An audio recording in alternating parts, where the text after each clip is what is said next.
Alright, hello everyone, it's Silver Kyle, and it is time for another video about physical media, one of my favorite topics, because obviously, clearly, I'm a fan of that hobby, and how it's slowly, actually not so slowly, disappearing, and that makes me quite sad.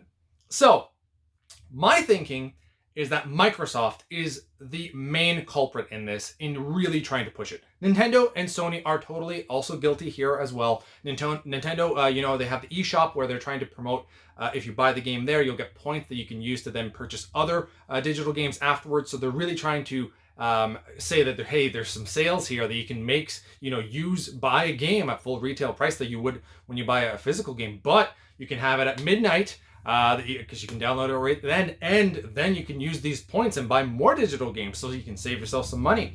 They're definitely doing that. The only problem with Nintendo, though, is that when you buy a console from them, their hard drives aren't big enough for them to really have a bunch of downloaded games on there.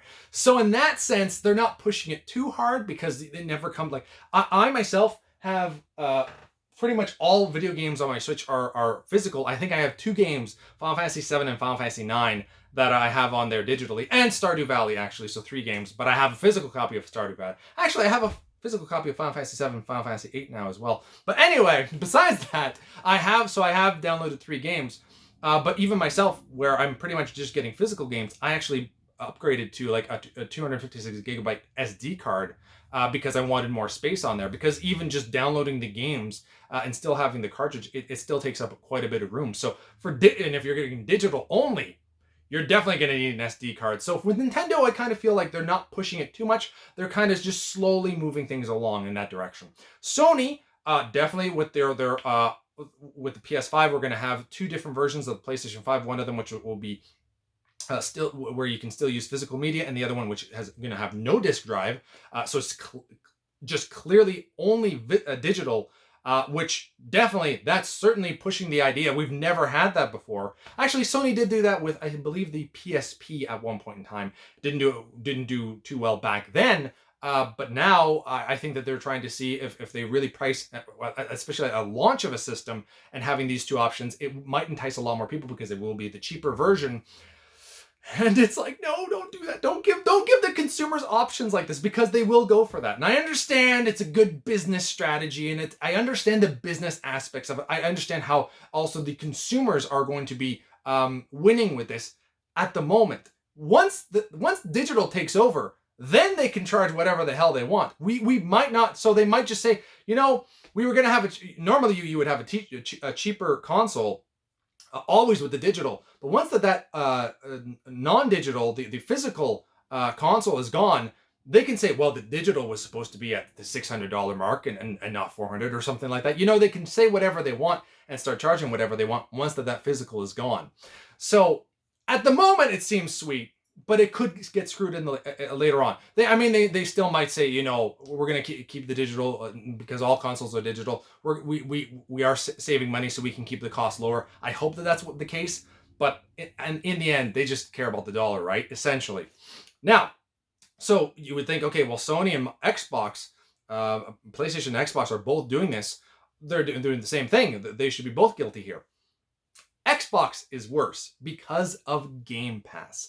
Game Pass makes the idea of having the all digital Xbox console that much more enticing, because, well, I don't even have to buy any games. I can just get Game Pass for $10 a month, give or take, and then sometimes they have sales on Game Pass, and I can get all these games to play, and all the first party games show up on there. And now, with the recent acquisition of Bethesda, now they have even more games. So it's like, well, almost every big game, or no, not every big game, a lot of big games now will be on Game Pass, potentially on day one, especially if they do that with Bethesda. So, and they have so many more studios now, so they're going to be trying to pump out as many exclusives as they can. And if that's the case, you really only need the digital version to a degree, and you'll be saving lots of money. It's so tempting that even myself, who is totally a physical media type of guy, that is my hobby, that is my passion, I'm tempted to get the Xbox all digital with Game Pass, just because it would save me money down the road in terms of the console and in the games themselves. And I hate that. I hate that so much that I am getting tempted to do that, because then I can have the next gen console. And I don't want that, because the thing is that the gamer that I am now, if I was 10 years younger, or 20 to 10 years younger, so if I was a teenager in my 20s, that would be even more tempting, because back then I played a lot more video games. So I would just basically play, I would have all these games to try out and just play everything, right? But the thing that's saving me a little bit right now is because I don't have as much time, that I feel that if I got this, because that it would be digital, I wouldn't be as enticed to play it. I'd be like, well, I have it, so I could go try it out. And if it's a game that I really want, yeah, definitely I'll go try it out. Like new Halo, definitely I'll try it out. New Fable, because we haven't had one of those in so long, definitely try it out. Something new, like a new IP. Elder Scrolls 6, I cannot have all digital. I have to have a physical copy of that. But I'm just saying that, if I didn't have a means to play that other than with the Xbox digital, I would definitely be playing that and playing it a crazy amount.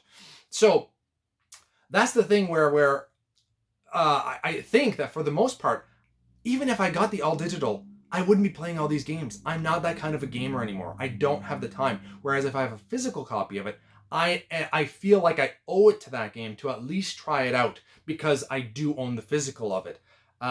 It's gaming as you get older is just a strange thing, and this just might be my own personal experiences here, but that's how I kind of feel.